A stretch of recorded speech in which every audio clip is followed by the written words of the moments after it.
Be back. And we are live. I am joined once again with mythical Arjuna, and we are going to be discussing the UN, the United Nations Human Rights Council, the Security Council, just a lot to do with the UN and a lot of the problems that come out of there. Now, personally, I don't have any respect for the UN because time and time again they've proven themselves to be nothing more than a bureaucratic order. They like to sit there and pass their amendments, their own referendums, but they don't actually do anything to help the people. Or anybody in these countries. They're always just they like to toot their own horn without actually doing anything about it. I've seen it too many times in different countries, especially when it comes to their so-called military involvement. They're just absolutely atrocious when it comes to that. But before we get too much into that, I want to welcome back Mythical Arjuna to the show. How you doing today, buddy?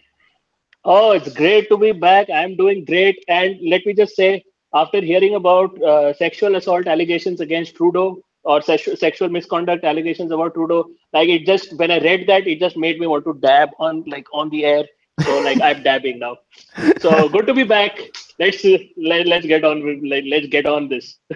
One thing I will say on the Trudeau allegations, just so we don't get off topic right at the beginning, is I find it funny that for him, if he says any woman that comes forward has to be believed, then a woman comes then forward against him. Oh, I don't remember any misconduct. Oh, So jeez, golly let's gee, believe her guy. then. Is he being investigated for this? So far I now. Of course, of course. So many standards, no? I know it's uh, absolutely ridiculous. all So right. when we're discussing the human rights, Esma, when we're discussing the UN, especially when we're talking about the Human Rights Council, the first Mhm. thing I think that people need to look into in order to see how full of crap it is who sits on the Human Rights Council. That is probably where we should probably start, because there's a list available of all the different countries that are available, and as we scroll through, like half of these people on the list, half of these countries are not countries that should be there. They're the worst violators of human rights ever, yet somehow they found their way onto the council. I mean, we have, if I kind of scroll through, we do have Afghanistan right at the top. It's in alphabetical order. We go Okay. through. We got China that is on there. Well, China is a dictatorial country, and they are also quite bad at violating human rights. Cuba. We have Cuba after like they spent decades under Fidel Castro. Are you serious? Are you freaking kidding me? I'm finding it hard to keep a straight face right now. I should be serious, but I'm sort of not able to successfully keep myself serious. We have Iraq. We have Pakistan. We have the Republic of Korea, which I suppose is just the South Korean area, but I wouldn't be surprised if It's North Korea. North Korea gets on there soon enough. Rwanda, well, fuck, it was just like 2 decades ago that Rwanda Of slaughtered course. about 1 million of its own citizens, and since then Yeah. things have not gotten too much better. I mean, they're not killing each other as much anymore, but still, the fact that Rwanda's on the list, it's one of the most recent I think genocides. It's in within I my think lifetime. yeah, and I think Rwanda's when they killed 1 million citizens, I think that was they were the communist-backed rebels. I think they were and the thing was that guy. What's his? I right now I'm unable to recall his name, but that guy is one of the top 10 mass murderers in history. That he's in the Oh, top 10 list. I could see it now. Are you talking about who is the president at the time, or Yeah, the oh, the ordered general? those. The general, I think, Yeah, is yeah, the general. yeah. The president ended up getting He killed, and then the general pretty much took more or less took control of the yeah. country at that time. Yeah. He's there in the top 10 mass murderers list in history. Now, topping that list is not like China. When we were talking about China, topping the list of greatest mass murderers of history is our very own compassionate ombudsman Mao Zedong. So he killed about 85 million people. It's not much. It's like for the betterment of his country. So we should overlook it. Where in a 4 year period, when he took the great leap forward, about 45 million people died. So that was good times. Good times for China. So, um, so yeah. and just like this is already like the names that they're putting out there is just absolutely ridiculous, because right below Rwanda is Saudi Arabia. Saudi Arabia is one of the biggest violators of human rights right now.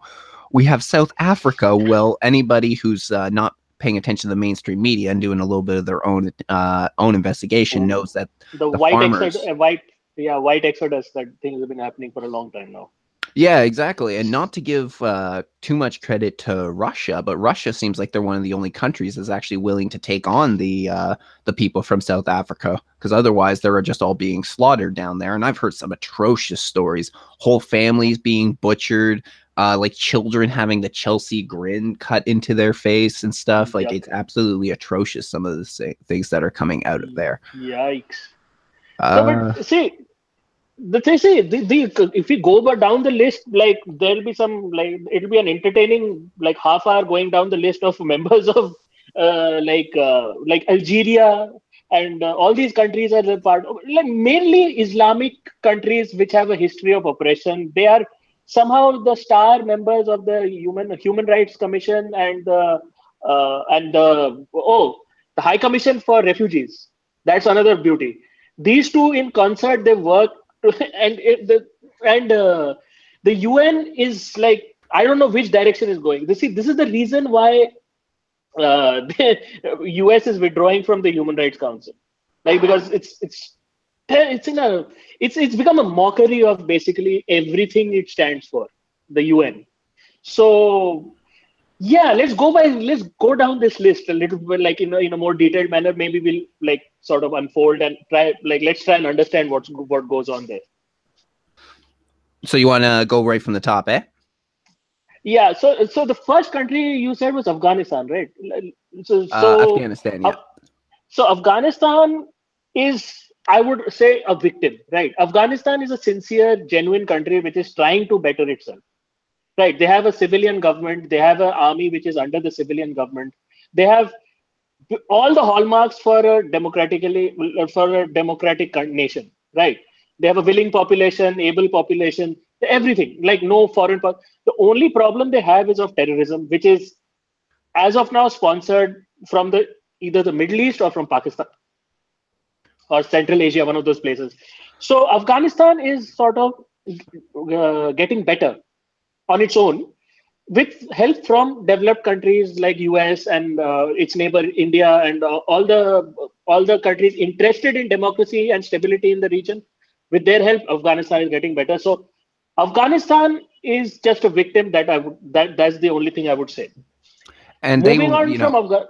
Yeah, oh, I was just yeah, going to say, go. when it comes to Afghanistan too, it's like they've had a hard, ever since the turn of the century, they've been going through it pretty difficult, because they were under attack by Canada, America, a few other allied countries. So they had to recover from that. And then as soon as that happened, Exactly. yes, all the terrorism that you're talking about. So I do think And I they were a agree with communist you. regime.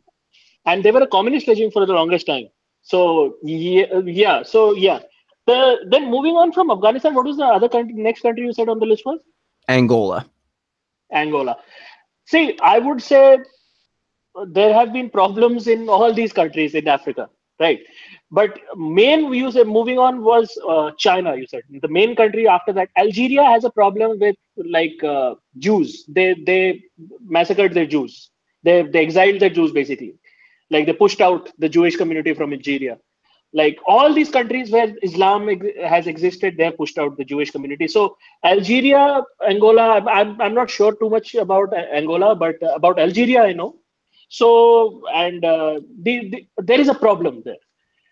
But the whole problem with the council starts with the composition is because countries like Sweden and Sweden, uh, Norway, all these socialist countries, they got together and they just took over the UN. Over a period of time, a lot of left-leaning governments have come in and sent left-leaning representatives to the UN, and UN itself has become left-leaning. So they tend to ignore the human rights violations in the Middle East and countries with a huge, with Islamic majority, because the left is somehow very concerned about the victimization of the Islamic uh, community worldwide. right? As compared to other communities which get victimized by the Islamic community, the poor Islamic community, right? So that being the basis, like it, it has led to this situation where the human rights. See, I'll tell you a story with what happened recently in India about the Human Rights Council, right? The Human Rights Council and the High Commission for Refugees, they released a report saying that India and the Indian army are committing gross human rights violations in Kashmir against the local population, right? So immediately, India and the Indian army vetoed this, saying that this is all rubbish. This is a more motivated and biased report. And the UN immediately fell into the defensive, because what the Indian government probably did was there was a Canadian angle that emerged. An imam from Pakistan who usually travels to Canada, he held a press conference. He was at some talk, some seminar somewhere, and over there he mentioned that him and many other imams from Pakistan and officials from the government of Pakistan were in contact with the commissioner, the High Commissioner of Human Rights, and they helped in drafting that report which slammed India's so-called human rights violations in Kashmir. And this became a huge thing. So India, what it did was it just took that video and it broadcast it all over the world and in the UN, saying that this is what you've done. Immediately, Ban Ki-moon and all these guys, they came forward and said, no, there has been no collusion, there has been no this. So there is a huge huge problem with corrupt practices as far as motions and arbitrary sanctions on countries for human rights violations are concerned. Whereas they, in a very motivated manner, ignore the human rights violations happening in Islamic communities, the violence against their women, the atrocities against other communities wherever they are. So this is a very big problem, and this problem is becoming only bigger and bigger because as a country like US, which is one of the major funding sources for the UN, withdraws along with its allies, what is going to happen is that UN is going to be short of money. And where else can they get that money? The sheikhs are sitting with their hand on their waist pouches to just give them the gold coins to fund their whatever activities. So that is why so many, you see, suddenly are beginning to see so many Arab countries get more of a say in the UN. As more established democracies, they sort of pull back in disgust over the activities in the UN. Yeah.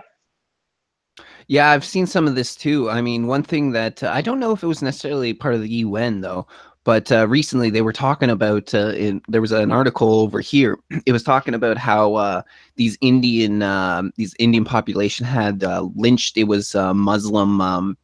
Like a cow farmer or something, or a stealer or stuff like that. No, And they went into a cow smuggler. Thank you.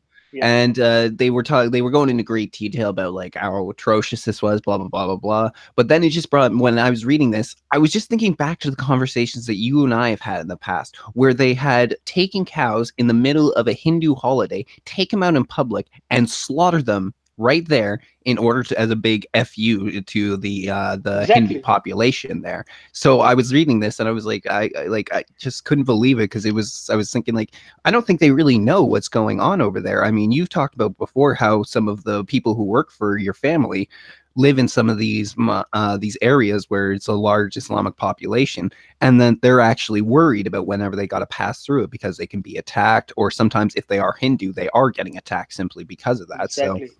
And then they're ignoring the history that's been there about how much India's been attacked by places such as Pakistan. And it's, what is it, 1,400 years of war between the Hindus and the Muslims, I believe. In fact, I believe when we're talking about Sikhs and Hindus, I believe I heard that those countries were those religions were actually more created as it was to be a counter against the Islamic warriors that were coming down and slaughtering the Indian people that were there. So a lot of it gets just blown to the wind, and we're not really bringing it up. And yeah, so I'm starting seeing that as well.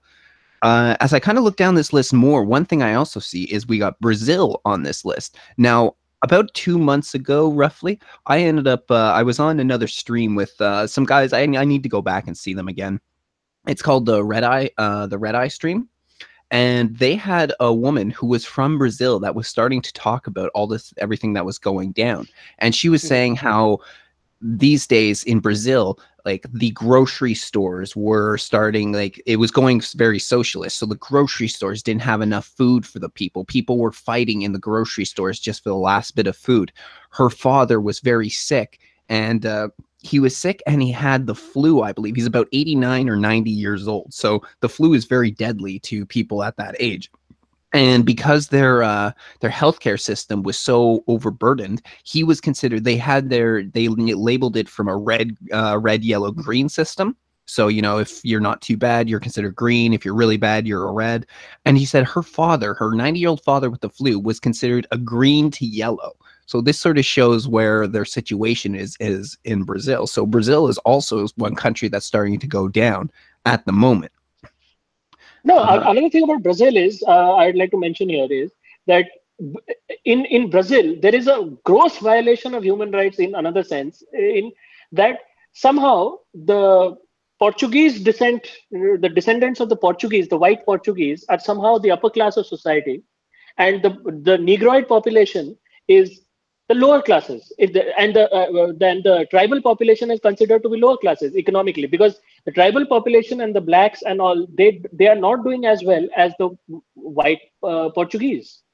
So there was this magazine article which became really, it went viral in Brazil when there was all those protests against their former president Dilma Rousseff, before she got impeached, regarding before the after the Olympics, that that that there was this photograph which went viral, which had a white Portuguese family with a which like the mother, the father, and their baby being held by the black nanny, which went viral because of how it perfectly portrayed their class, like, situations, right?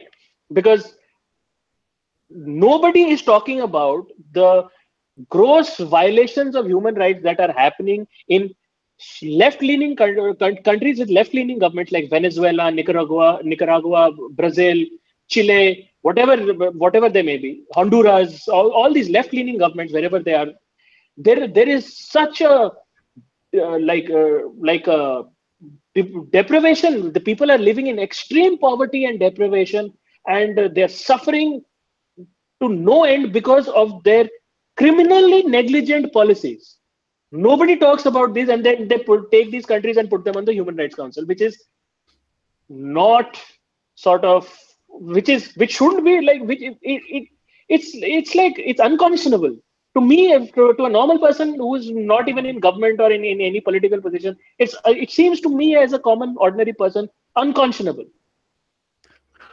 And I think this is the problem, is that normal people normal people think it's unconscionable, but it's not too unconscionable for people in the UN, because they want to perceive themselves as global. They want to perceive themselves as very accommodating and tolerant. But the problem with that is, when you're too tolerant, you start tolerating intolerance. And this is exactly what the UN is doing these days by allowing a lot of these people into their Human Rights Council. I mean, General Assembly, that's different to me. So if we have these countries in the General Assembly, that is like, I don't have a problem That's with fine. that.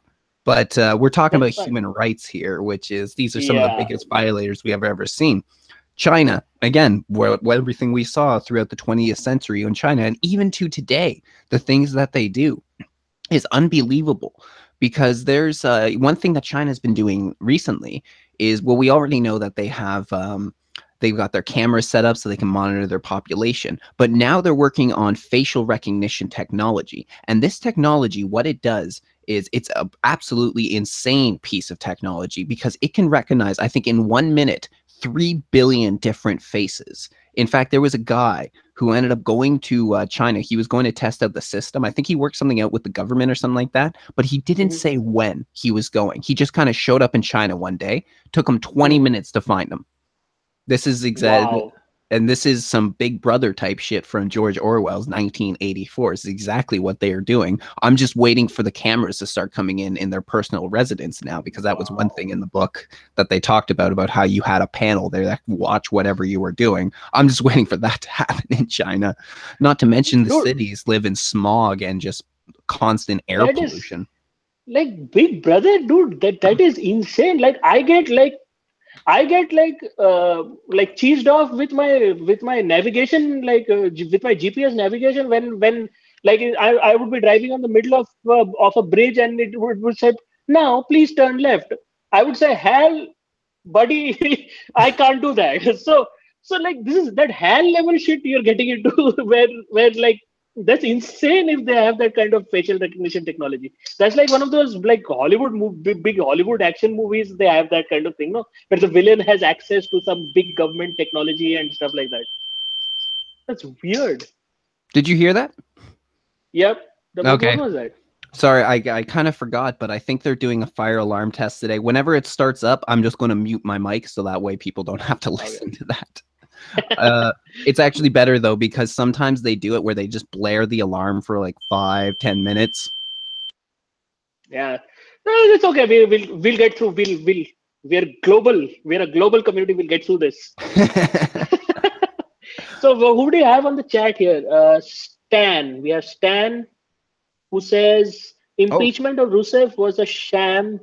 Brazil has been in much the same situation as other nations, being undermined by global interest.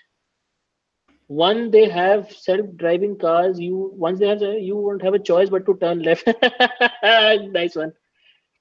Well, I, the thing is about yeah. that's what he says about the self-driving cars, is that there may be a time when that's actually true, when you can't no longer drive yourself.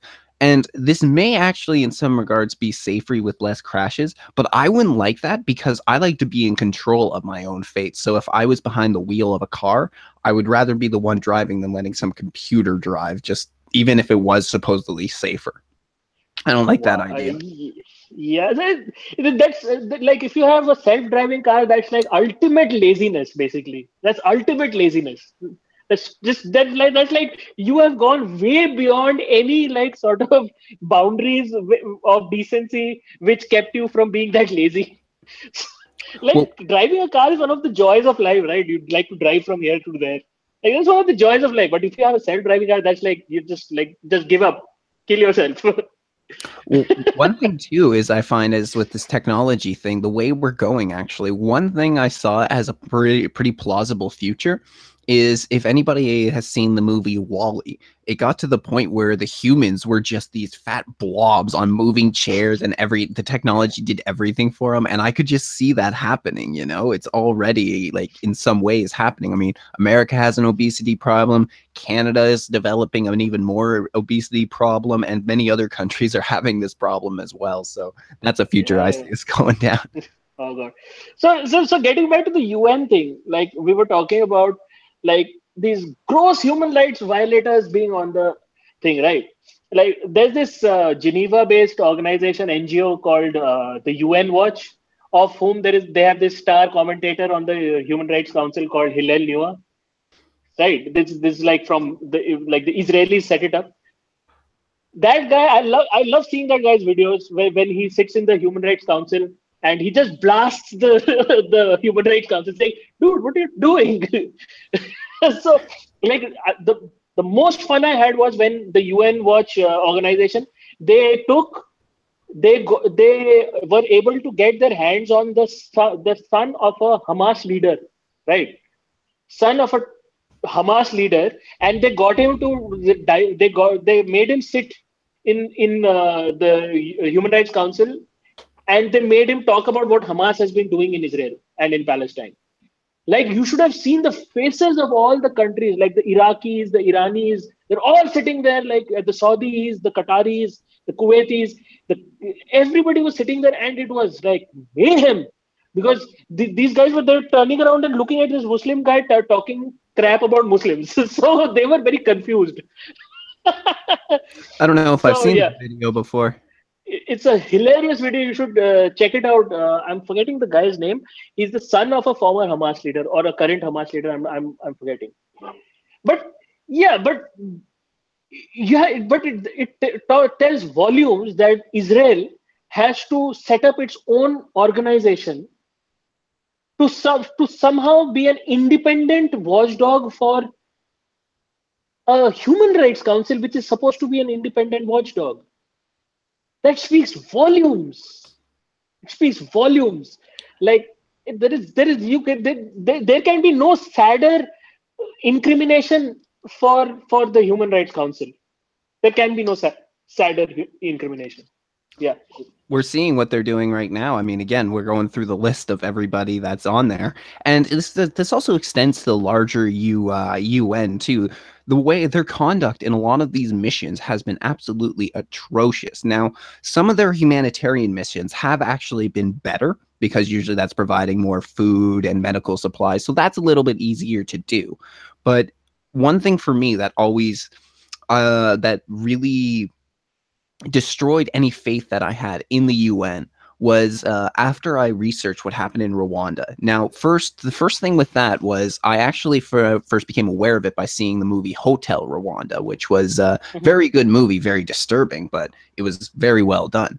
But when I started looking into some of the things that went down in Rwanda and how the UN reacted during that crisis, it was absolutely atrocious. Because one thing is they had blue helmets on the ground. We had UN peacekeepers, but they had rules put in place. It was their rules of engagement that were just so broad that it even put the peacekeepers into a dangerous situation themselves. They weren't sure when they were allowed to engage. During Rwanda, there was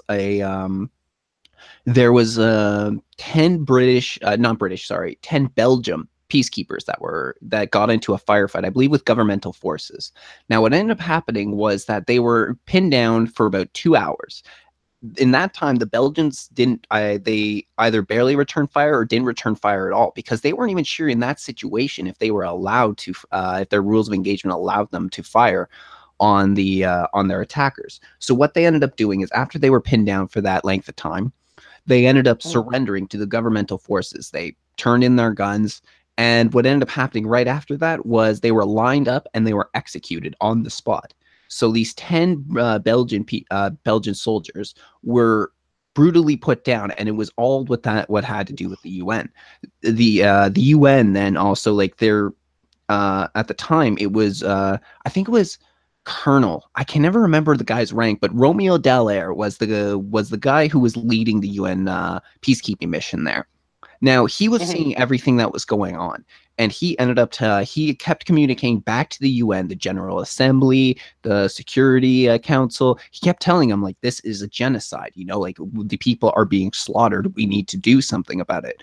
But during this entire time, they didn't really get back to him. They didn't really give him orders what to do. And worse than that is they refused in open assembly to use the term genocide. Now, as I understand it, if the UN uses the term genocide, then they have to do something about it. But they refused until the crisis was done. When the crisis was done, then they came out and full, oh yeah, this was a genocide. It was a horrible genocide. But if they had actually been willing to speak up and have some balls before that, then they would have actually been able to save a lot of the people in Rwanda by committing their ground forces there. But they didn't. So a lot of the deaths that happen in Rwanda are on the UN's head because of their refusal to act. Wow. Now, I'm so glad you bring up the word genocide. I'm so glad. Now, I'll tell you why. Right. In the original charter of the UN, in the original charter of UN when it was founded, there was this clause in the genocide section which included the term cultural genocide. Okay. Now, cultural genocide was defined as any action or any policy that leads to the eradication of the local culture and traditions and heritage of the country wherever the policy is being implemented by any country, by any other country. Mainly at that time, it was directed at Western countries, right?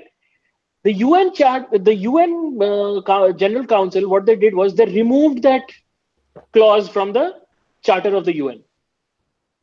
that like for example, like there are like America exports its culture to various countries, where over a period of time it has been seen that a slow eradication and deterioration of the state of that place's culture, right? For example, Kuwait, or one of the any other Middle Eastern countries, where the American culture has been imported so much that there is no, almost, except for their traditional dresses, there is all, and the Islamic whatever rites and rituals, there is no originally Kuwaiti sort of sentiment left, right? You'll only see McDonald's, KFCs, 7-Elevens, etc., etc., all those American iconic whatever.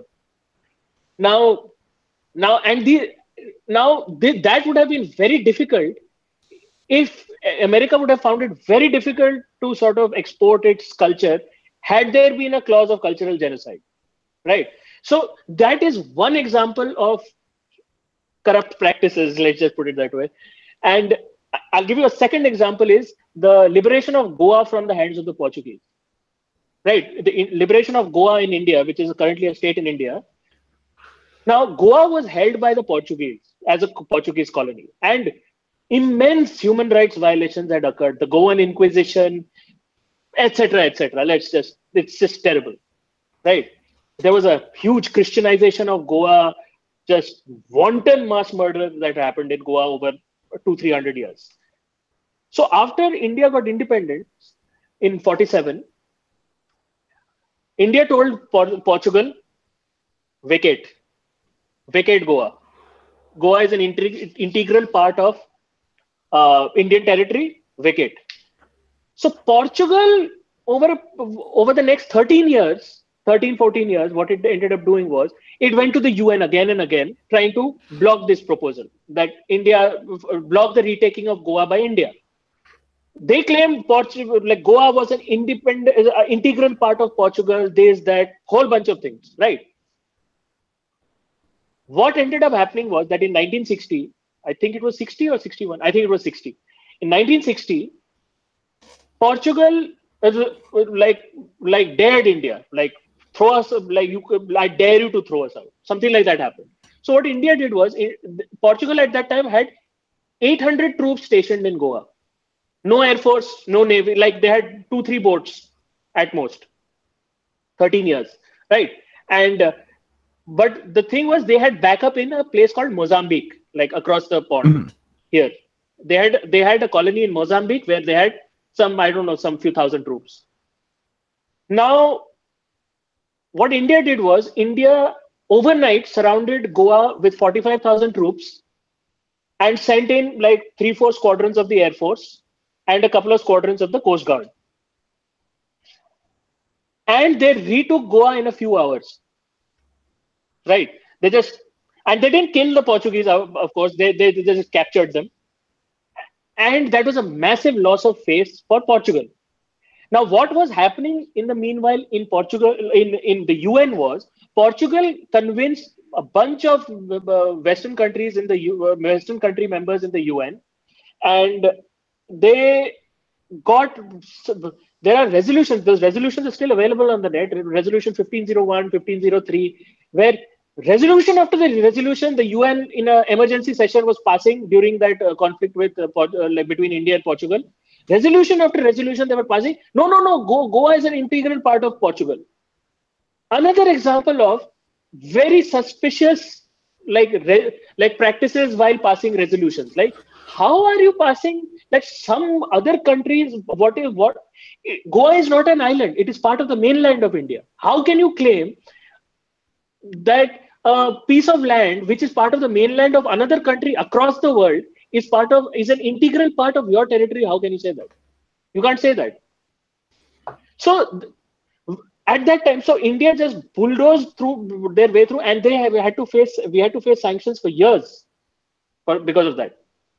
But we bulldozed our way through, but these are the kinds of practices. Now we had whatever problems. Now, for example, if the same thing had happened with a smaller, say, a smaller, more impoverished country in, say, Africa, would they have had the gumption to go up against the UN when they are passing? They would have said, okay, Portugal, take that part of our country. right? Which is a very sad thing because it takes gumption to stand up against the might of so many countries which have gathered against you. It is difficult to do that. I mean, especially when you're at a disadvantage like that. But it's what you got to do sometimes, because if you're not going to do it, you're just going to be blown away. In a lot of ways, it's a similar sort of philosophy as when you're dealing with bullies. If you let the bully come in and bully you, then it's just going to continue. But if you turn around and punch the bully in the nose and give them a bloody nose, then they're going to back off, or at least think twice before next time coming in.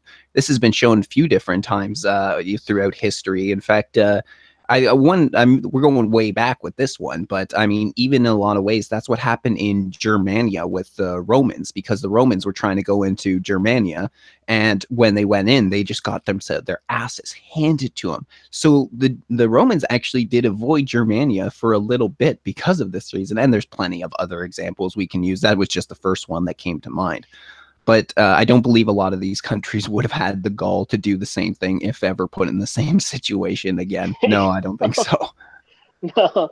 So, but see, but that's the thing. That's the thing. Like smaller countries, how can they have the gall to take on bigger countries? Like, for example, for after that, for many years, like many of the UN members were very quick. There was a hair trigger on sanctions being imposed on India for many years, right? Like this thing happens, India gets sanctioned. This thing happens, economic sanctions. This thing happens, military sanctions. India has had to work like a dog to build up that reputation within the UN after that. Like we have had to really work to build up our reputation in the UN. So so that being the culture, India being a big country with a big population can sort of soldier through these times, right? But like a small country, poor, dirt poor, dependent on like the aid from like other richer countries, how are they going to stand up to such corrupt practices, right? That leads to a that see if you truly are looking for globalization, then you can't have a hegemony of one particular hemisphere. You cannot have a Western hegemony, and equally you cannot have an Eastern hegemony. There has to be a balance, right? If you're truly a globalist in that sense, if you are trying to be a globalist and on the other hand say that we won't give up our hegemony, then you are just basically saying I want my cake and I want to eat it too. This is actually an argument I've heard before when people are discussing the UN as well, and even sort of global contracts that are signed, global agreements. For instance, one that was people have talked about was the Paris Climate Accords, about how the Paris Climate Accords was putting all these restrictions, and all you got to pay all these if it's either a carbon. I think it's actually a cap and trade that they had to pay into. So you get carbon credits, and then you can spend that the carbon the way you want. You're to pollute essentially, which number one, it's just this group of central people that are getting all the money. It's not so much that it's going to actually help anything to do with the environment. But on top of that, they were saying, how are poorer countries, such as a lot of these African countries, supposed to build their way up, get a good industrialized sector going, and get themselves out of poverty if they have all these restrictions on it? I mean, countries such as Canada, US, a lot of the European countries, and a lot of the richer sort of Middle Eastern and Eastern countries, they can afford this sort of thing. But the poorer countries, they're just going to be trapped forever as a third world country, just a poor country, and nothing's going to get better for them. And it's the same thing for a lot of these, what's gone on in the UN. Yeah, I've heard a lot about that. And the Of UN with a course. lot. Oh, go ahead. No, you finish your part. Oh, I was actually just about to move on, actually. So if you have something to add, go ahead. No, see, like that is what the African countries have been like sort of stuck in that loop, no, that diplomatic loop, in the UN. That is why they have to turn to atrociously predatory countries like China, right? Where recently it was discovered, like the African Union headquarters, which China had built for them, was wired from top to bottom.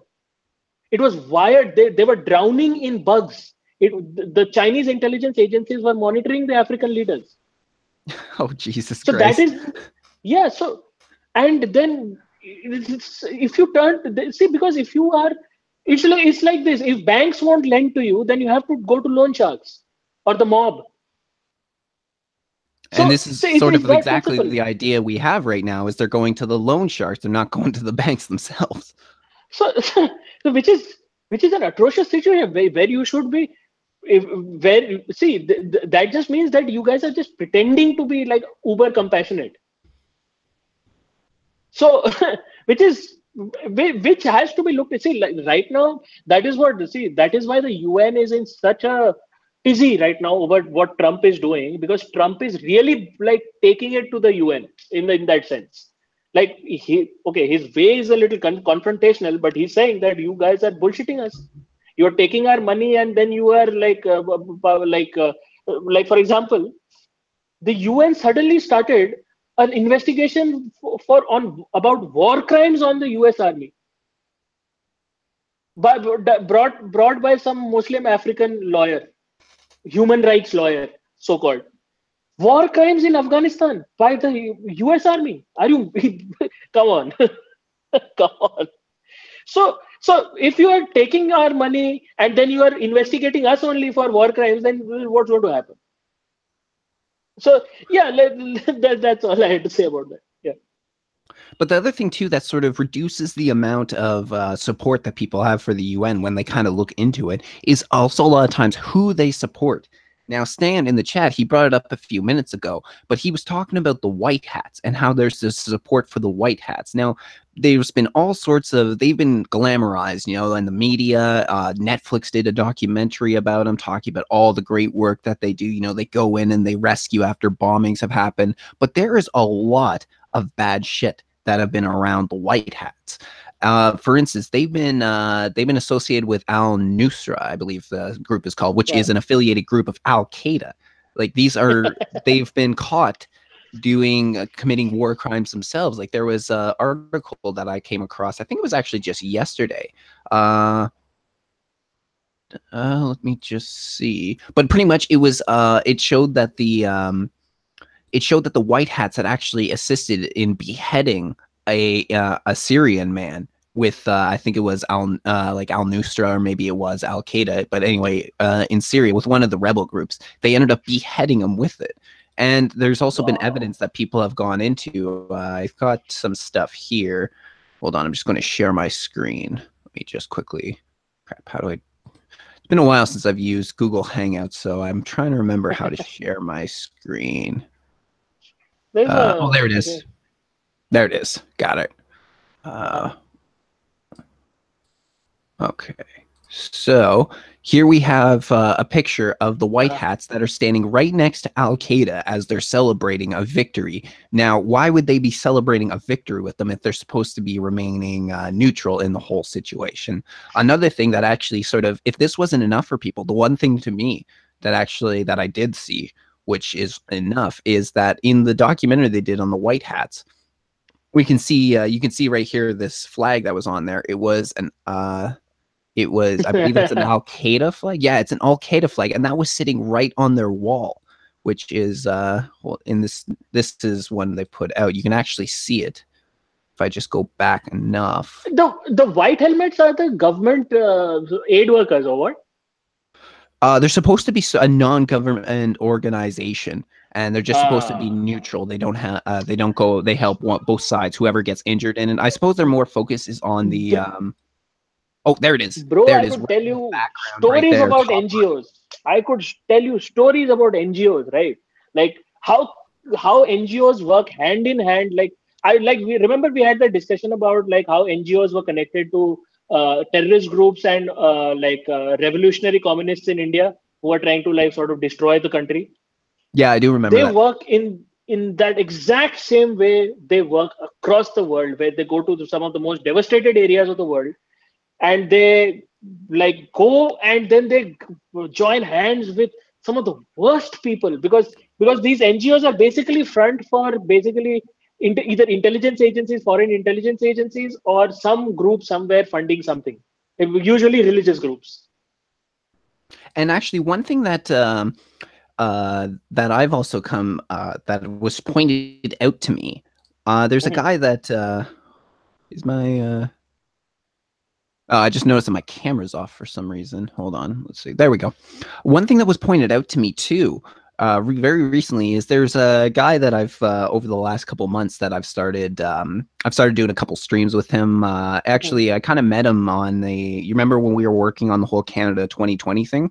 I ended Mm-hmm. up using a video of his because he had a great piece in there. His name's Little Gray Cells. So I've Uh-huh. started doing a little bit of streams with him. I started talking to him, and we've started working on a few projects together. And he actually pointed out to me, I did not even notice this at the time, but many of these NGOs websites are almost cookie cutter of each other. You go through and it's almost the exact same thing, the type of pictures that they have, the type of way it's formatted. I never noticed that before, but it's very true. Even like the UN, you go through sort of the UN's website and it's a lot of the same thing. Like hold on, UN.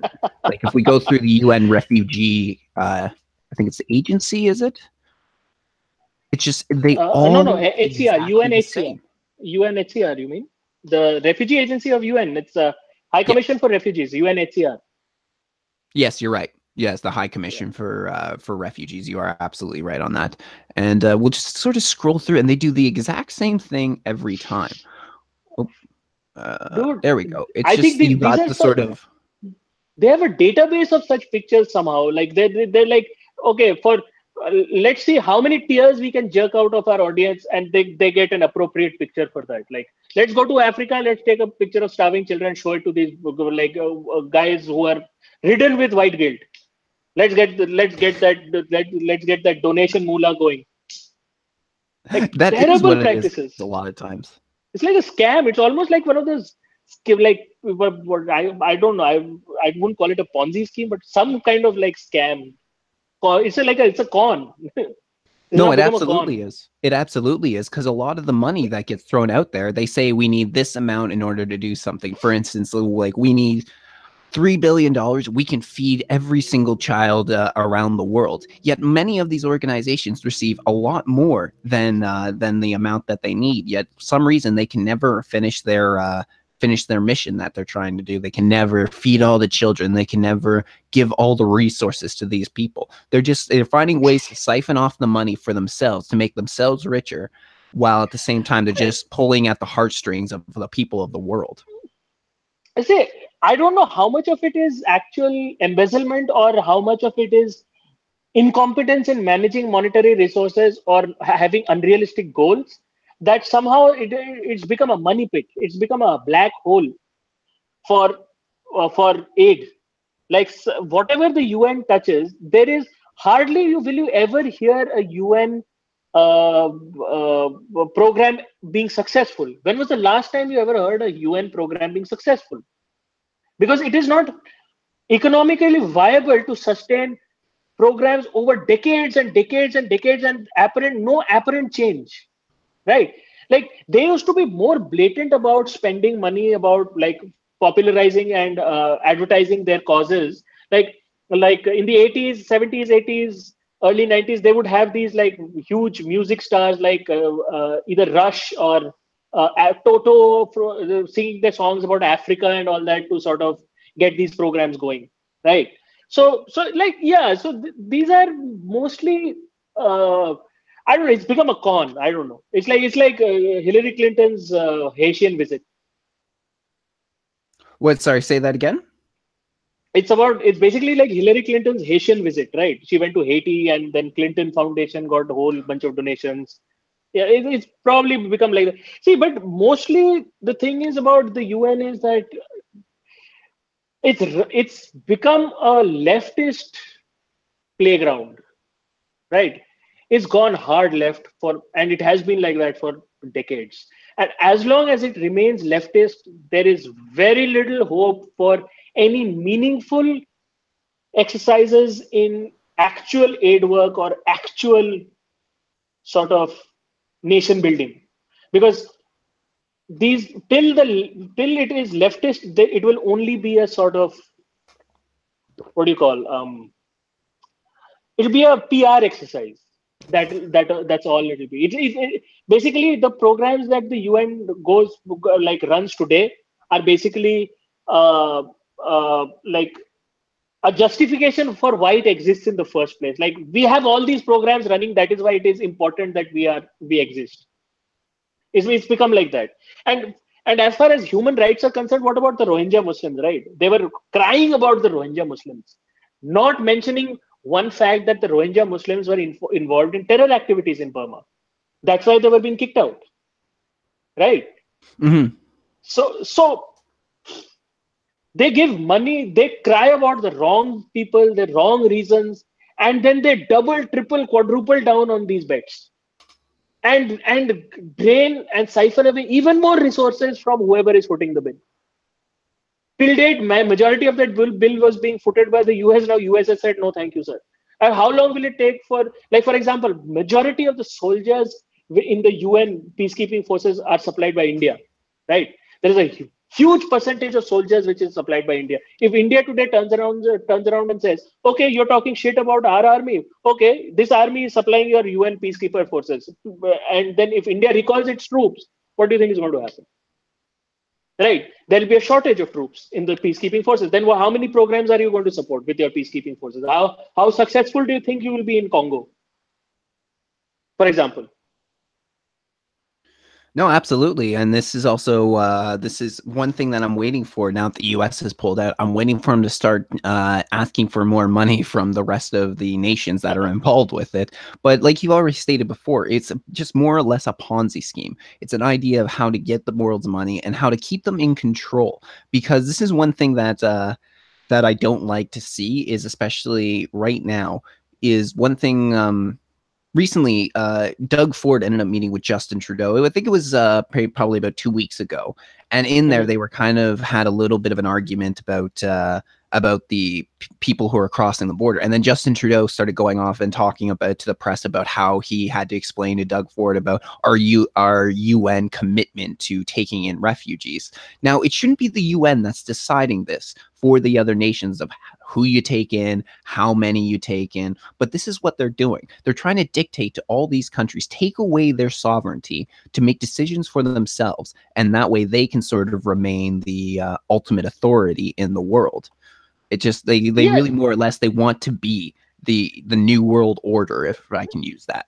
no. You make an interesting point. Like, okay, if UN is trying to control all these countries, but the fact is, Canada is not a small country or a poor country, right? Canada is a huge country with lots of natural resources. It's a developed country and it's a Western country, right? It's part of the G7. It is part of NATO. It is part of all the right organizations. It is doing quite well for itself, right? Why is Justin Trudeau taking his taking direction from the UN? Right? That just shows Justin Trudeau is not a strong leader. Right? He's just eager to fit in with the whatever leftist lobby. That's all he wants to do. He wants to fit in with all the leftist lobbies, and he wants to make himself look the most tolerant, the most progressive. I mean, this is why he's allowing the this is why he's allowing ISIS fighters to return to Canada when Oh every other God. country is hunting them down, because there is, and the thing is, it's actually against the law what he's doing by doing that, because whenever you go, you are in violation of the law when you go and you fight for another country. If you, like, for what these ISIS fighters did, they left Canada, they went to go fight for ISIS, and then they're so by that you violated the law. So at the very least, if you come home, you need to be arrested immediately. But his idea Oh. is, oh, we're just going to give them coloring books and puppy dogs, and then they'll be better. They'll be better after that. It's not Oh. going to work. It's not going to work whatsoever. In fact, ever since Justin Trudeau has come in office, we've seen more attacks that are coming on, and now they're using, and actually he's using it to justify all sorts of things. Like after this recent attack that took place in Toronto, there's two articles that two things that came out is that now the public safety minister Ralph Goodale is starting to talk about how they're probably going to push legislation against handguns. Now, how this is going to stop the people who are committing these criminals that are committing the acts, it's really not. They're going to get their guns any other way. The other thing that they're starting to suggest, which I don't believe for a minute, is one article came out. It came out in the National Post, came out on Global. A bunch of the ones ran with it, but they were saying about how now most of the guns that people like these criminals are getting are actually from legal gun owners who are selling their guns to the criminals in order to make a profit, rather than getting shipped up through the black market from the U.S. Now, I don't believe this because it's possible you could do certain things to hide your handgun, such as file off the serial number. But the idea that there's, first of all, that so many of these legal gun owners are selling to criminals doesn't make sense to me. It's much easier to get them from Nobody, the underground market. no, And nobody wants to get arrested for crimes they didn't want to. They didn't commit. Somebody commits a murder with your gun. Who wants to give their gun to a criminal? Even no matter how exactly, much money they're paying, they want to get shipped off to jail for committing for murder. Yeah, yeah, exactly. absolutely. That makes no sense. Like who criminals are buying from legal gun. No legal gun owner would ever sell to a criminal for exactly the reason that they will go to jail for murder, for any crime that is committed by that criminal. So it makes no sense. It makes no sense. That argument at least makes no sense to me. So please Well, explain it to me if I'm getting it wrong. the other thing that doesn't make sense to me too when we're talking about that is the amount that they're buying the guns for, because they mention about one guy that sold, I think they said 5 guns, and he made $100,000. Now you couldn't get a gun for a lot cheaper on the black market for that. Like, they literally have burner guns, which means you use them once and then you throw them away. You would not pay what's that, $20,000 for a burner gun. You would you buy them in for cheap. And this is sort of the thing that I don't understand. Usually, the black market, one thing that attracts people to it is not just the fact that those are usually illegal firearms, for instance, like they're untraceable, but also the fact that they're cheaper than going through the legal process. So this whole idea about that just doesn't make any sense to me. And to me, I just see it as they're using it to their advantage to once again try and disarm the public. It's already difficult enough for people to get a gun in Canada, but they're just trying to make it nearly damn near impossible. Their Exactly. legislation that they put out, which is either Bill C-71 or Bill C-76, I can never remember, but it came out about late 2017. They focus so much on all these guns that are owned by legal gun owners, but there was literally not one thing, not one word in that legislation about guns and gangs. And since then, we've just seen a rise in violence from gangs and terrorist activity. So it just seems to me like it's just an excuse in order to disarm the public. Wow. Guess who's not getting re-elected?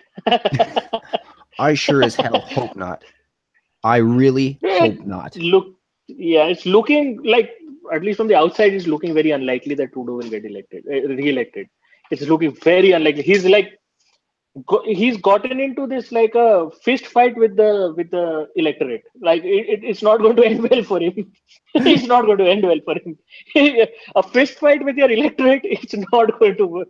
I think even Ooh. the millennials who were considered to be Trudeau liberals are, I think, fed up with him.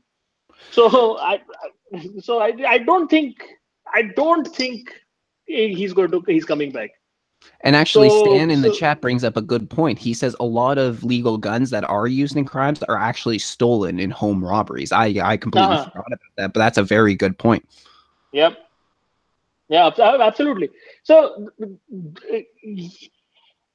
all I would like to say is, like, a message should go out to the terrorists and the like illegal immigrants to, like, get in now before before Trudeau goes.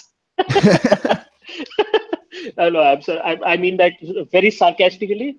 Like, that is an atrocious thing, like, in my opinion. Yeah. So moving on I know to what you the, meant. yeah, yeah, of course.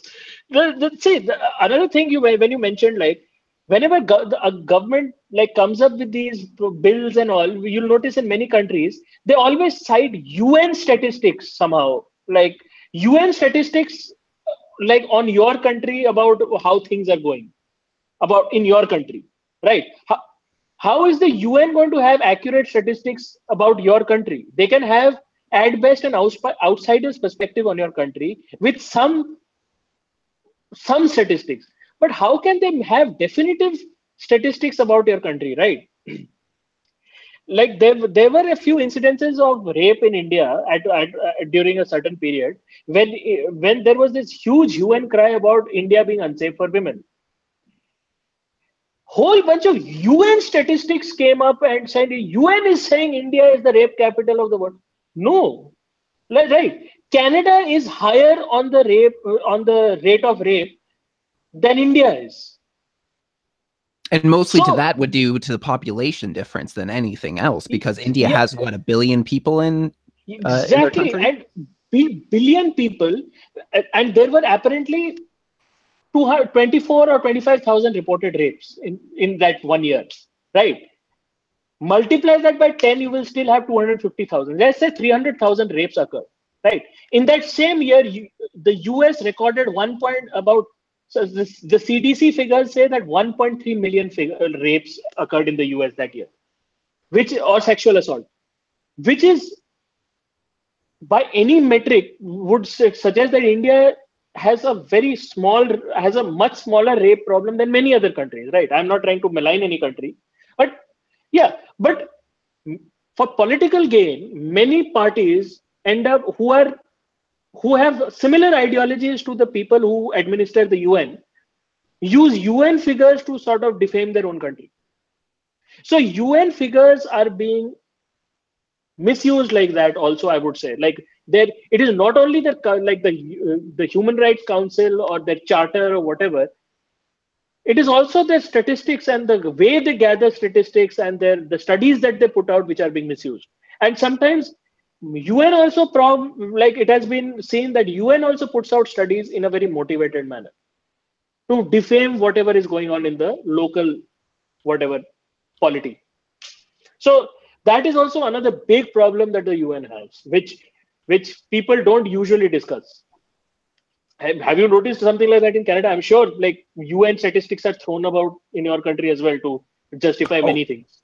absolutely, but I always said I'm at least at the very minimum going to take them with a grain of salt, because even Statistics Canada manipulates their results whenever they can.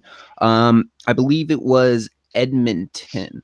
Edmonton had a bit of a few years ago. They had a bit of a crime wave. So, but then the Mm-hmm. very next year, or within a couple years, they started showing how the crime wave was going down. Now, what they ended up doing is they actually manipulated the stats, because they started immigrating a lot of people into Edmonton, and there was I think it was something like 300,000, 400,000 extra people that began living in Edmonton. No, wait, I'm sorry. They did do that, but what they actually did is they started amalgamating the areas outside of Edmonton. So those little suburb areas outside of Edmonton, they started amalgamating those into the statistics. So that way they suddenly had a few extra thousand people that was listed as living in Edmonton. And that way, when you do it per capita, when you show the amount of crimes per capita, it makes it look like the crimes were going down. So they manipulate these statistics in order already, and that's in my own country. So I'm not going to take the UN's idea for it. Absolutely. And they talk about how they're going to do these investigations into certain areas, but a lot of the times they actually ask the country for the statistics. They don't go in and do it themselves, but they're like, okay, hand us over your statistics, we'll take a look at them. Well, that's just ripe for abuse. For instance, if we're talking about, let's just say they did a look into in the Middle East, like certain Middle Eastern countries. Let's just take Syria, for example, about how many people are being killed. Well, if they really wanted to, they could, if they're just asking the government to hand over their statistics, then all they can do is fudge their numbers, fudge the books, and then make it look like it's not as bad as what's actually going on. Now, I think actually Syria was a bad example considering they're at war right now, but we'll take like another country like Afghanistan or something like that. We can see them doing this. So that for me is why I don't generally tend to trust UN statistics. Yeah. See, UN statistics, anyway, like the less said about that, the better. As they said, lies, damn lies, and UN statistics, right? So, yeah, so like UN, there are many other shady aspects of the UN, right? Like how they determine. See, UN. I have come to see UN as like it was like the first trial run for the Eurozone, like that first globalist ambition kind of thing. It came together for a good reason, like for with good intentions, like we should have a congregation of nations, but it somehow turned into a sandbox or a sort of a trial run for the eurozone and all these globalist ideas and ideals, and it has remained that, right? It connects various different groups who are trying to push this globalist agenda in any manner possible, like by any means necessary.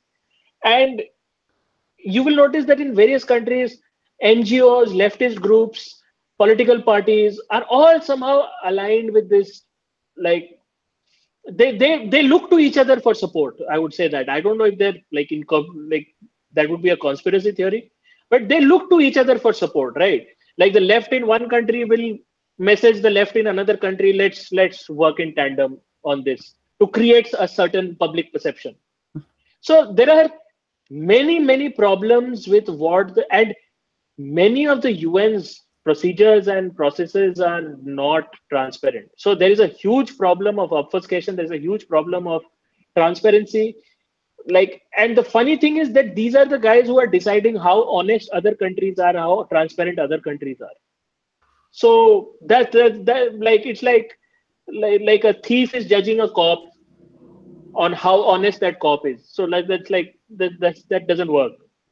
So eventually there has to be some uh, sort of some accountability from the UN, like for all its activities. I'm sure that time will come where countries will get fed up of this like hegemonic sort of pressure that the UN, diplomatic pressure that the UN exerts, and the platform that it has become today for hateful sort of like groups trying to push their agenda which is turning their like the what they stand for, their principles and all into a mockery.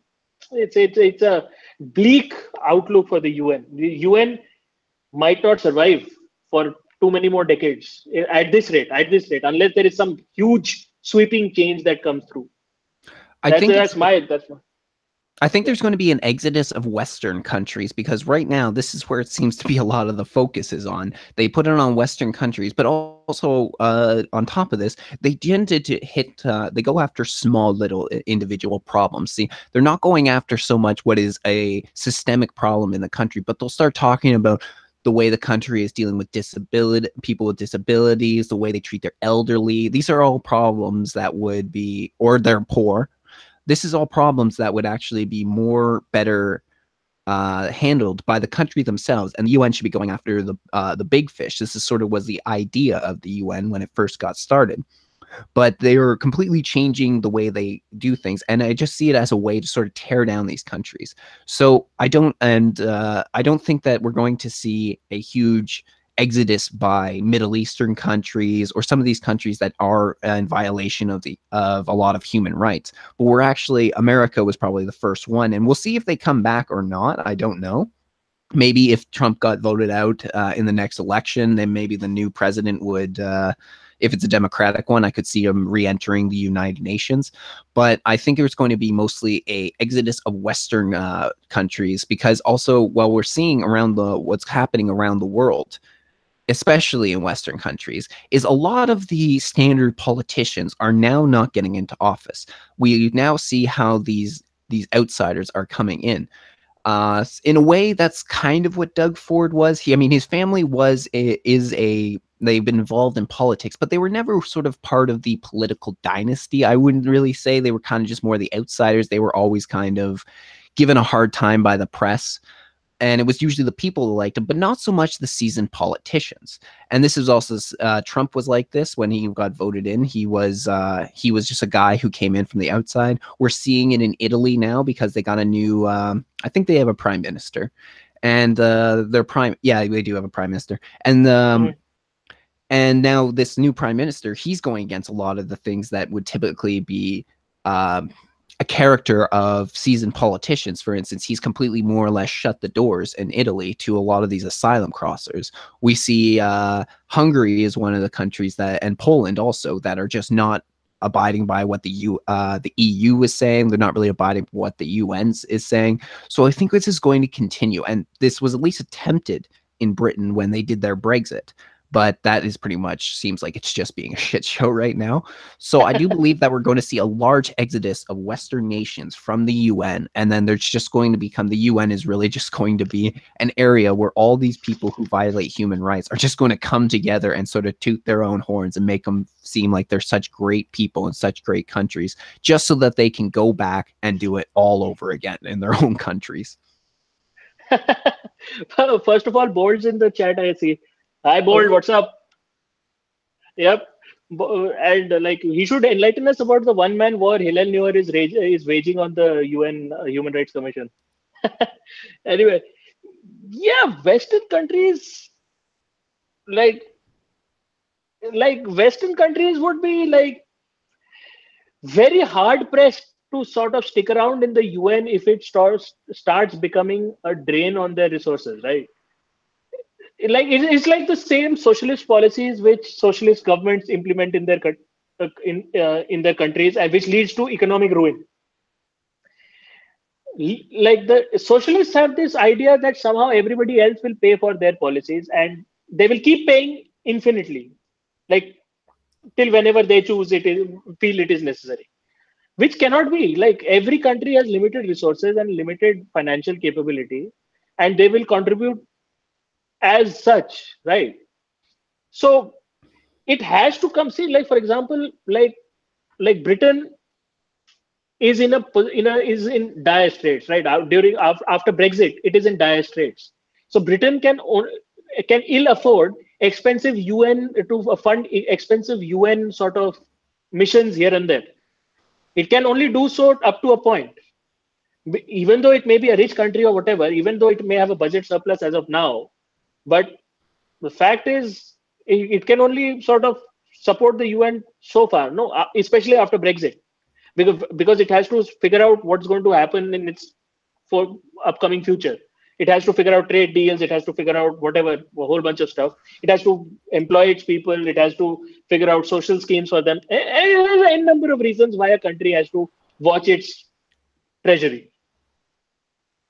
Now, if the UN continues to drain resources like this, countries like countries will have to sort of move away. Yeah, you're right. Absolutely, there will be an exodus of Western countries. There has to be. I would say not Western countries. I would say there will be an exodus of sensible countries from the UN. People will slowly, sensible countries will start moving away from the UN. Maybe form an alternate UN. well, I could see that some of the bigger countries too in the UN moving away. I mean, France is having their problems. Germany's having their problems. Now, I don't see Germany leaving while Merkel's in charge, but I do know that her popularity is gone completely down the tubes because of everything that's happened over the last few years. So I could see them ousting her and then bringing in somebody new that's going to make the changes necessary. Macron really hasn't done much in order to help his people. He's allowed the same things to continue. And then there was even I think it was a report or something that was put out by Macron, which was pretty much embracing the idea of the Islamization of France. So this is not going to go well with the people in France. And I mean, they're having a lot of terrorist attacks. I'm sick and tired of going online and seeing another French woman or German woman that has her face beaten up because she's been attacked by one of these groups. And I mean, another thing that actually is going to, I think, is really changing public opinion is that we see from these areas, we see how like their parks and everything, now they have people sleeping in them. There's trash everywhere. It's just these once beautiful areas are now being completely destroyed by the migrants that have come in. And this is also something I'm worried about with how many we have coming in Canada. So some of these bigger countries, once they start getting on this train and they start saying fuck the UN, I think we're going to have a lot more countries that'll fall. A lot of the smaller European countries inside them. I mean, hell, in a lot of ways, this is sort of the respect I have for Hungary and Poland, because these are small countries that are standing up to the UN. They're standing up to a giant. In a lot of ways, it is sort of a David versus Goliath situation. I mean, they're fearing sanctions on the UN front. They're fearing sanctions on the EU front, because this is also something that the European Union has threatened against them. And because of it, they're still holding strong. They're still saying, screw you guys, we're doing what was best for our country. This is Mhm. something also that is really being lacked in a lot of our own countries these days. And this is one thing I see lacking in Canada these days is we don't have our leaders say we need to do what's best for the people. You know, we got to do what's best for our public image. Like way by bringing in a lot of these immigrants, and we don't know who they are. And right now, the government in Canada is at least even talking about reducing the amount of times that they spend in the camps, reducing the amount of times if they're put in prison, how many times they stay in there. And then, you know, we'll do the sort of idea is, well, you know, we'll keep in contact through like communication. We'll have sort of the neighborhoods watch after them, but they more or less want to just let them go out into the society. Now, it takes something about 2.5 years for these people to get completely put through the immigration process right now, or at least that's what the last statistic I heard.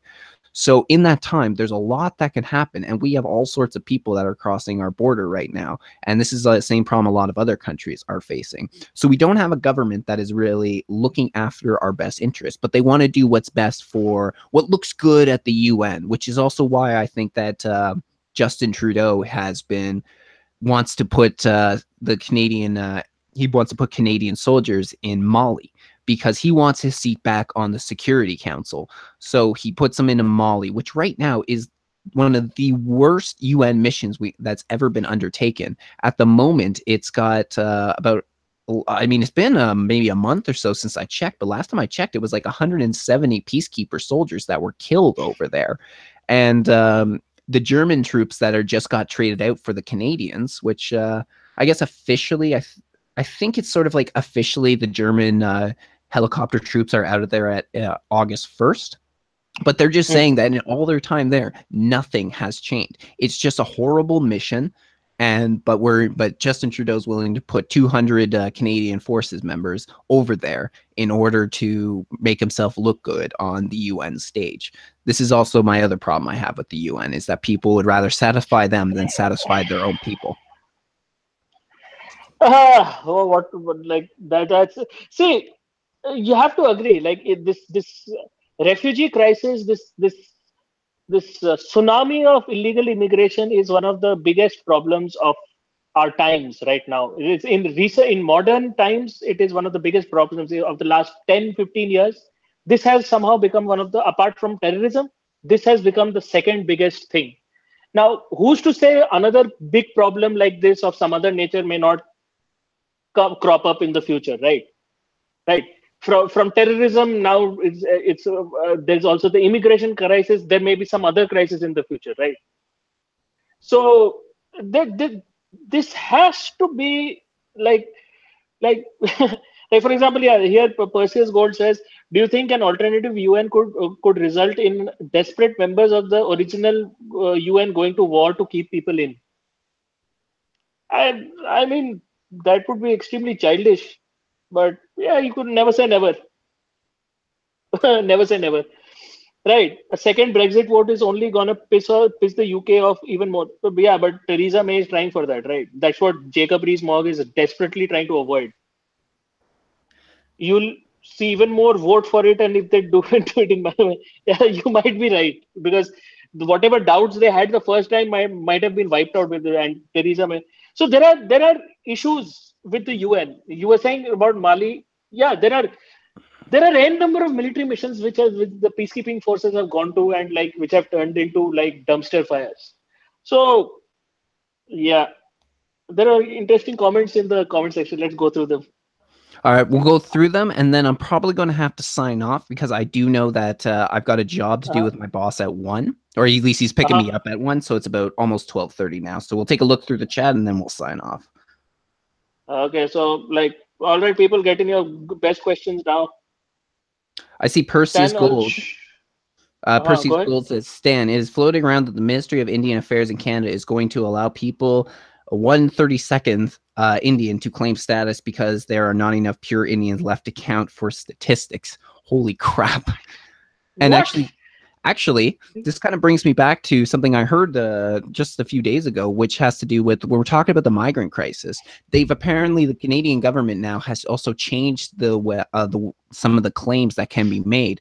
So they're allowing people who are considered transgender or gay to be able to come across the border. However, now what can be done is it's not just that, but they can actually backtrack it. So people who came in and tried to claim asylum and got rejected, they can now come back and say they're a part of the LGBT community and then gain status in Canada. So this is just some of the ways they're manipulating it.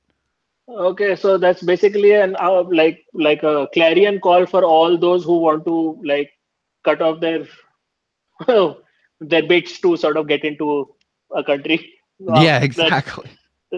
well, imagination, intersectional imagination. Wow. The RCMP save face with people coming across an international border, but will drop a Canadian in a heartbeat if they look at them in the wrong way. Welcome to Canada, eh? Visitors welcome. But if you're Canadian, It's not exactly wrong though. This is the problem with politically correctness is that you're afraid to police the communities that need to be policed because there's certain people out there that now when they call the police because a crime's been committed against them, if they say it's been committed by a visible minority, a black man, a Muslim man, or whatever, sometimes the police are trying to encourage them to drop the charges and not pursue it any farther. And it's just the idea of political correctness is absolutely ridiculous. As George Carlin said, political correctness is intolerance disguised as tolerance. wow, wow, that's a very accurate point. That's a very accurate point. Like Stan makes this point about the RCMP. I thought the RCMP were like nice. The Mounties were nice guys, right? Like like this point makes them like now makes a person think that maybe they're more like the untouchables. Oh God. Yeah, see, there are n number. Bold. What what is What the is the hummingbird humming? method?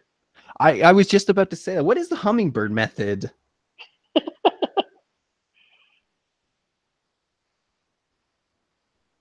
Yeah, I don't know what that is. Maybe he'll enlighten us in a minute.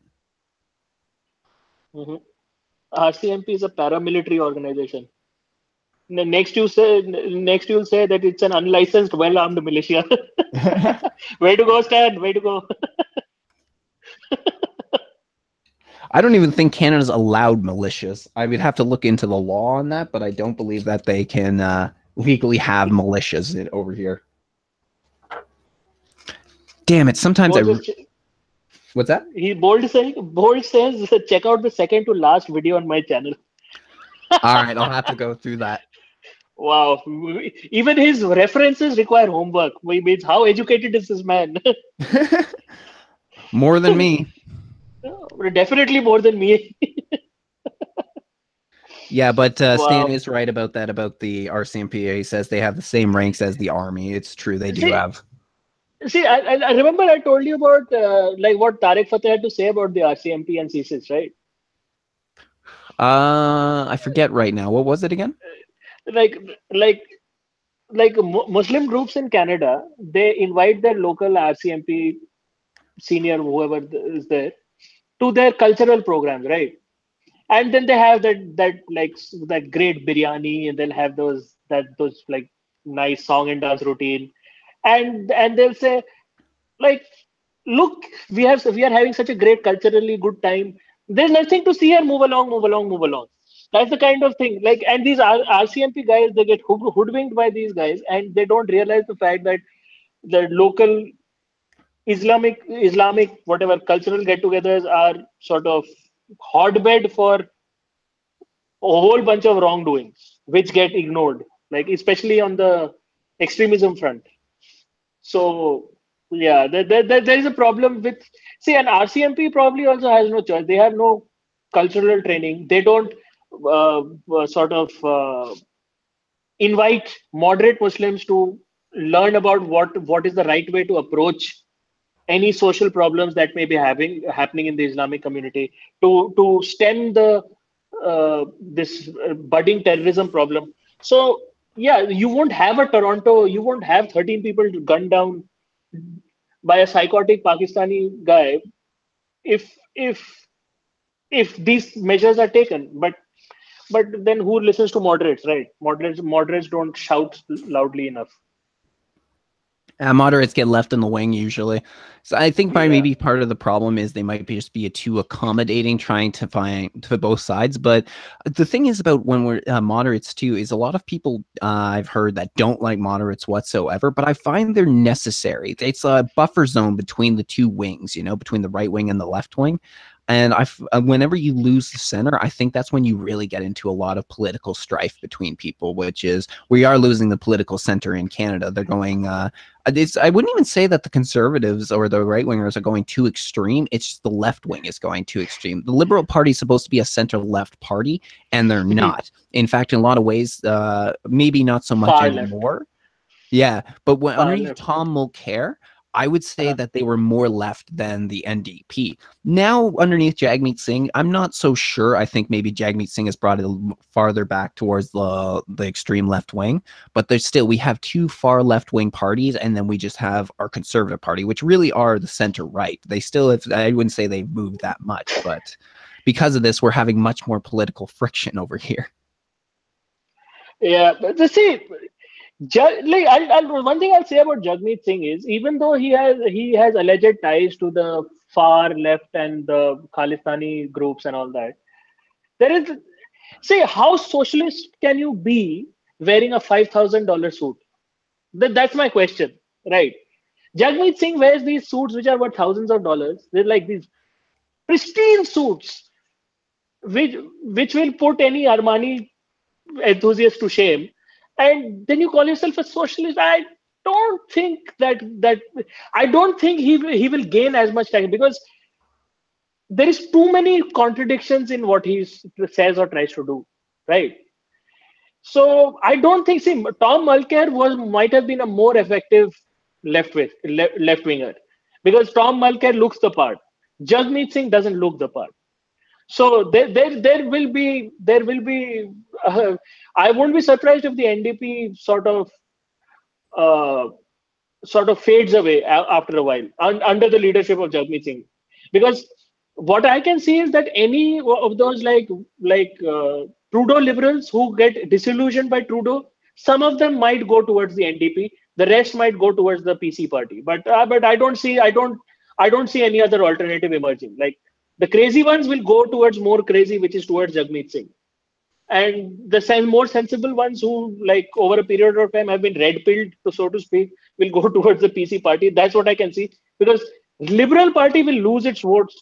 That is 100% at the rate things are going now, unless Trudeau like pulls a rabbit out of somebody's ass. I don't think like anything short of that. I don't think anything's going to save Trudeau.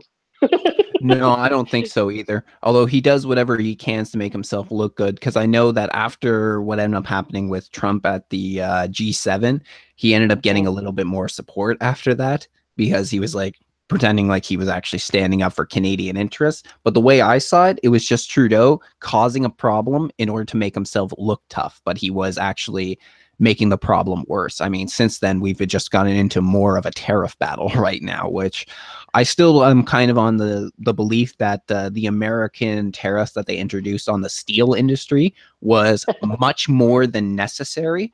I've had a Uh-huh. couple guys like at least one guy that I know from the States who said that it wasn't he felt he disagreed with me and felt that it was just right. But we're talking about a less than like we're talking about supply management. It's less than $1 billion industry in America. And then when they put the tariffs on Canadian steel and aluminum, we're talking a multi-billion-dollar industry. I mean, I think it was something around $7-8 billion that we make from exports to the US. So it was like taking a pinch and then punching the guy in the face, sort of as how I felt. No, no. Anyway, it's very difficult in the steel market right now because of all the cheap Chinese steel which is floating about, right? And Mm-hmm. China seems to have this unlimited coffer of cheap Chinese steel. So, like, it's anyway difficult to maintain a profitable. The Chinese steel flooded when it flooded the Indian market. It nearly put most established steel manufacturers out of business. Like the government had to intervene and like post bailouts and all to like save them. like for example, the Hinduja brothers and all that, they had to post bailouts worth, I don't know, hundreds of millions, if not billions of dollars, like to save the steel industry, the indigenous steel industry of India, right? But and it was tough at that point of time. Like people lost everything in that recession. So yeah, so anyway, the steel industry these days is a tricky thing, but and to post tariffs on that, Trump really, like, that was a huge blow to the. I'm sure it was a huge blow, but I mean, see, to me, it seems more like bad politics rather than bad policy, right? If Trudeau had been more reasonable, like, see, for example, Trump is fighting with Modi also right now, but nobody knows that Trump is fighting with Modi, right? Trump wants to force India to stop its dealings with Iran because Iran is the second largest oil supplier to India, and India needs that oil, right? India is the third largest oil consumer in the world after China and US. So in overnight, Trump wants Modi to start dealing with somebody else for oil, right? Which is impossible, right? He wants India to stop its businesses in Iran. He wants to stop. India has invested $500 million in a port in Chabahar to build that port so that India can have like a waypoint in that peninsula, that Gulf, the Arabian Gulf. So the thing is that Trump is really pressurizing India, but nobody can tell in the outside community because Modi doesn't fight with Trump. He doesn't. Modi doesn't fight with anybody, right? He finds a way to resolve the issue. That is where I think Trudeau. This is my opinion. This is not some kind of assertion based on knowledge. This is my opinion. From what it looks from is that Trudeau fought with Trump in a very immature manner. It was a very immature thing that Trudeau did, right? Like, when there is a guy who can hurt you, why are you picking a fight with him? Right? Why are you picking a fight with a guy who can hurt you? Right? I'm sure Trump is vulnerable in many other ways. You don't have to, and Trump is a guy who enjoys a confrontation. He revels in confrontation. So when Trump wants a confrontation, you are just handing him a confrontation. You are handing him an excuse to blast tariffs onto you, to blast you with tariffs. So that is a disservice to your electorate. Absolutely. Isn't it? Right? You are picking a fight with a guy who likes fighting. So which is in any book is bad politics, right? Don't give the guy what he wants. Right? You have to, in politics is all about finding a different solution, a more reasonable solution. So if you are fighting with a guy who likes fighting, you are giving him exactly what he wants. Yeah, And absolutely. And that that's is the all problem. Trudeau is doing. That's all he's doing is giving Trump exactly what he wants, not So you doing think any the favors. electorate, is not watching that? So you think that will not see? Trudeau is paying a small price comparatively to the one going to pay in the next election, right? What happened to Angela Merkel? Angela Merkel just bulldozed everybody and said, "We will have refugees in our country." Then she let in 2.5 million refugees into her country, of which she lost track of more than half of those refugees, right? And then some she tried to return, but she couldn't come to a deal, and she couldn't return refugees either. And then she is now in a problem. She's in a problem because she couldn't form the government for 10 months after the election. She almost lost the government again because the second in command is fighting with her, saying that this woman is junk remover because she's not working in the interest of the German people. Her own home minister is saying that. So she's in a bad situation. So this is exactly what's going to happen to Trudeau. He may not have rebels in his party, but it's going to happen to Trudeau. I'm seeing a little bit of it now because I know he's lost track of a bunch of Syrian refugees at the moment. So I think it's going to be. I think I see a lot of similarities. What's going on in France and Germany, and what's going to come to Canada. And I think I'm going to have to end it now because it's about 12:40, and I'll have to get ready to go before my boss shows up. So Arjun, thank you very much for coming on the podcast today. It was a good conversation once again. And I'm going to be in contact with you over the later on today if I can remember. I've got it written down, but if I can remember, just look at my notes. I'll be in contact with you and Bold because I'd like to set up another live stream with all of us together once again. The Three Musketeers. The Three Musketeers, man. I'm D'Artagnan. I'm D'Artagnan. Called it. Shotgun. Love it. Well, thank All you right. once again for coming on the show, Arjun. And I want to thank everybody for tuning in. It's been great to have you all here. And we'll be back soon with another episode of Just My Stupid Opinion. Everybody, have a Thanks for great having me. night. No problem, Thanks for buddy. having me. All See you right. soon. Nice.